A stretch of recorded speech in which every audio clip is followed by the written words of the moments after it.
Well, thank you, Danielle. It is time for the headliner presented by Miller Lite. Our guest is Tigers infield and third base coach Ramon Santiago. Ramon, thanks for joining us. Really appreciate your time today. I appreciate we being with you guys today this morning. I'm really happy to be with you guys. Well, it's always great to talk to a former Tiger and a current infield and third base coach. Let's talk a little bit about what your duties entail. I mean, being infield coach, are you the guys that are always, are you out there for infield, like hitting balls to the guys, or are you more out there while they're grounding balls and talking to them about their positions? No, I cover a lot of things. The infield coach pretty much set up the defense, and work with the infielders. Prior to the game, we would do a lot of early work.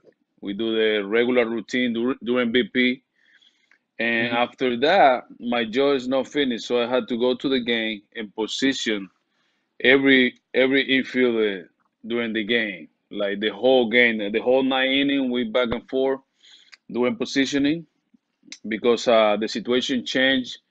We got normal position, man scoring position, double play, and 2 outs, so on two strike. I'm sorry, and all those things. So I'm very active the whole game, like working on it.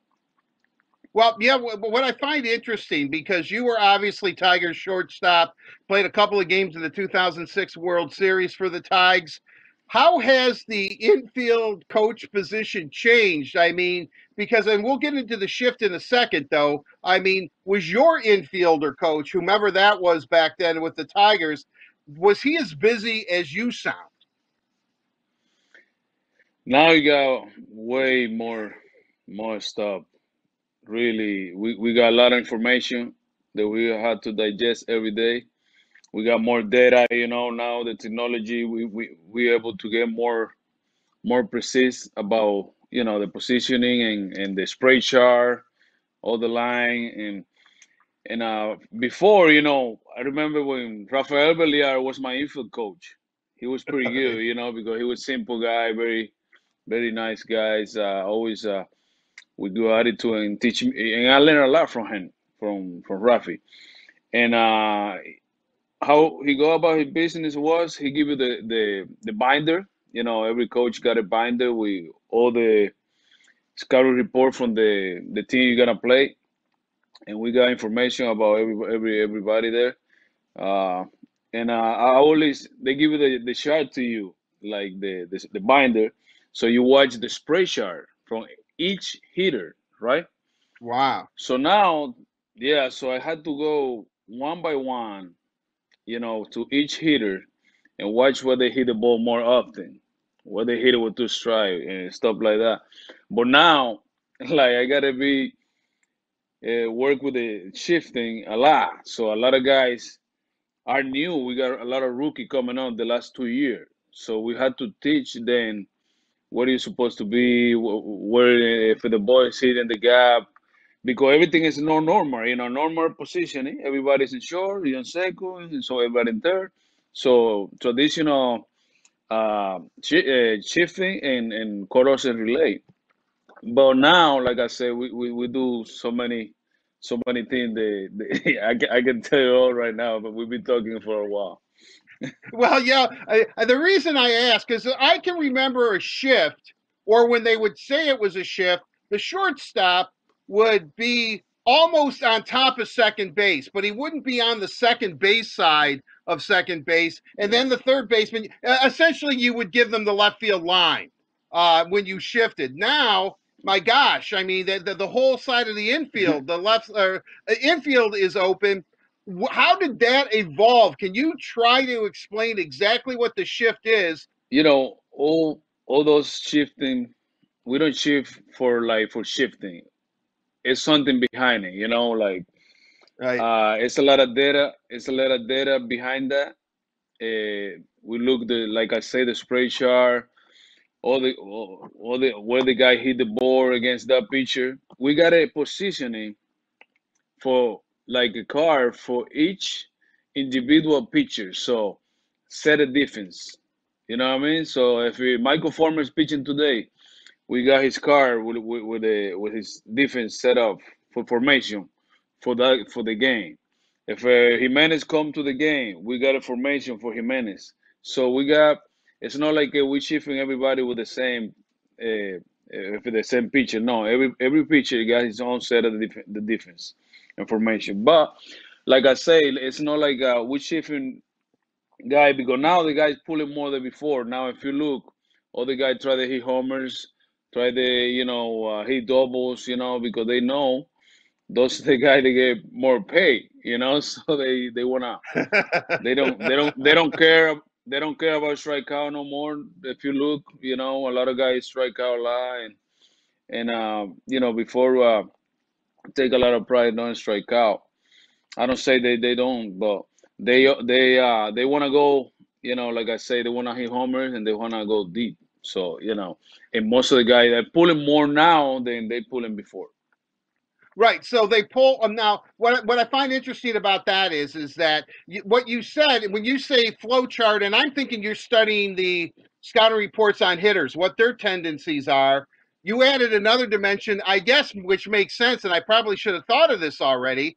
Is that you're actually looking at your pitchers and what their tendencies are to match up against whomever they're pitching against, and that's how you position your infielders on the ship. That's exactly what you're saying, right? Exactly what you say right there.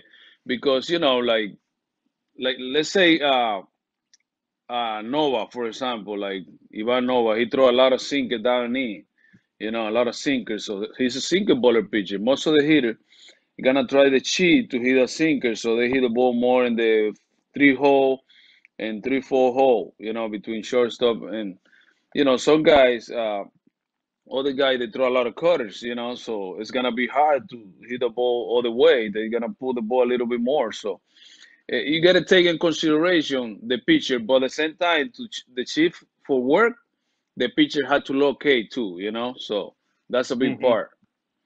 If the Now, pitcher locate, that'd be good. now, the Tigers right now, or the stats that I have, you shift. You're number one in shifting in Major League Baseball. Last stats I had, the Tigers shift 56.3% of the time they're in some form of a shift.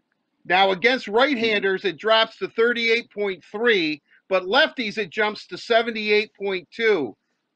Is that because left-handed hitters are notoriously known as guys that love to pull the ball, or is that just the way it works out? No, I think like I tell you before, it's we see the tendency of those guys before we watch Okay. the report what those guys trying to do, like, oh, this guy, we got video too. We watch the spray chart, but at the same time we got physical video that we watch every single hitter, like where they hit the ball, like oh, he don't trying to be the chief, he trying to pull everything. And we watch all those things and we keep it in mind.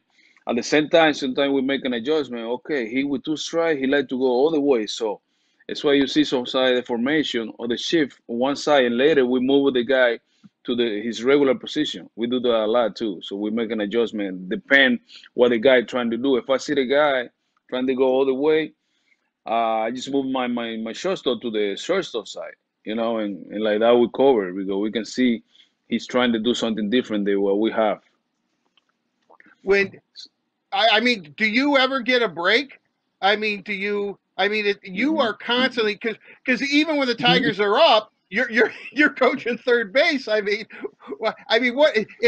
Do you have Ron Gardenhire coming up to you constantly saying, "Why did you shift?" or "Are we shifting?" I mean, you must be talking strategy the whole entire game. You right on in that one right there. I don't have a chance. I got a chance to drink a little bit of water between the warm up when the first baseman rolling the ball and the pitcher warm up. After that, I count like it's 2 minutes, right? 2 minutes, yeah, 2 minutes. So I got 2 minutes, so I can sit down a little bit, drink a little bit of water and get back to work. So uh, the whole game, I'm constantly moving. I never stop. Sometimes Gardy say, "Hey, why you shifting this guy? What are you doing?" He see things. He's the manager, and I do whatever he want. He's the boss. So And but at the same time, like you say right there, 100%. I don't have no break until the game's over. Really, I hope you must sleep Uh, really well at night. But I guess once the time your head hits the pillow, you are out. You're ready to sleep. I mean, your brain, it never slows down, does it? no, it never slow down. You know, like it's good that you say that. We go out to the game. You know, sometimes I say, man, why I'm so tired today? Like, but it's you work so much on the mind, like positioning the guys and coaching Terry. You know, you got a lot of responsibility in you, so you want to make sure that you do the right things. You know, like prepare for the game. Like I do my report every day, pretty much. Watch video, watch the play the day before, what happened during the game. So it's a lot of things that come in mind. So when I come to my room, now you have to be in quarantine because we got a security guy like checking us and everywhere we go. So and it's crazy, but we're making like sacrifice to make the season happen. So I understand. So, but at the same time, like I sleep pretty good at night Yeah, after the well, game's over. that's good. Now, you have a lot of young infielders, as you said. How Yeah. difficult is it for you to explain the shift to them, or is it easy because they're young ball players and the shift has now been around for a while? But I don't know if they have wherever they've been, whether it be Toledo, Erie, college, winter ball, you name it, because they can play all over the place. Are they used to shifting by the time they get to the Tigers level, or are you constantly explaining the reasoning behind shifting to Lugo and Candelario and the Castros? Heck, maybe even Nico Goodrum for all I know.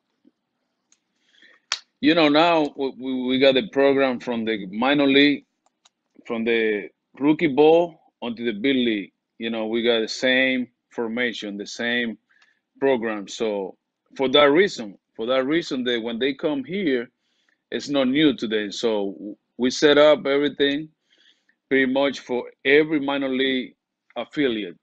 Ramon, I don't want to put words in your mouth, but with everything you have to do right now, I would imagine that probably the simplest thing ever for you as a baseball player was actually being a player. Because all you had to do was go out and play, and that was basically it, right? I mean, you're just playing a game Yeah. you love and having fun.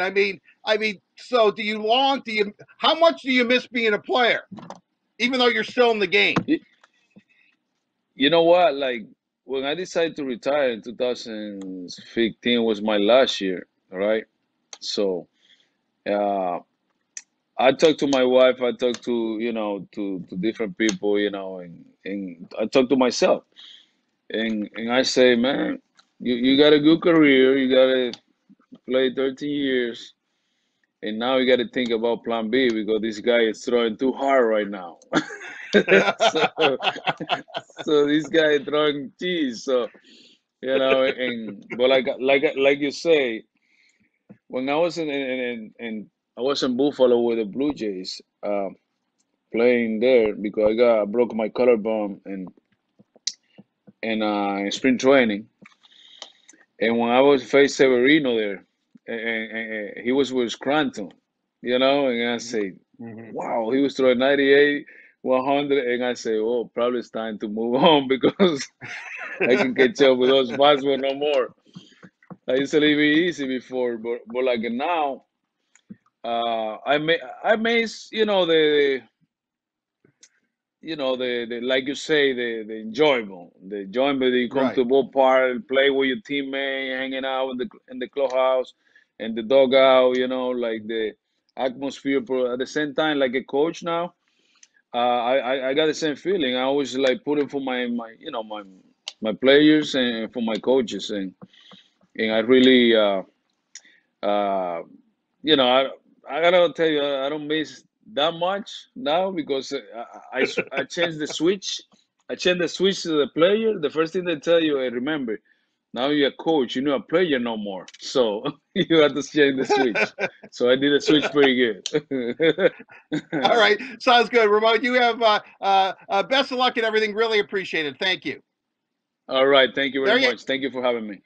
All right. Yep, there you have it. That is the headliner with Ramon Santiago, the infielder and third base coach for the Tigers, brought to you by Miller Lite. It is the original light beer, only 96 calories. It's delicious, and it is available for delivery. Daniela, Ramon Santiago, talk about a man who has a lot going on.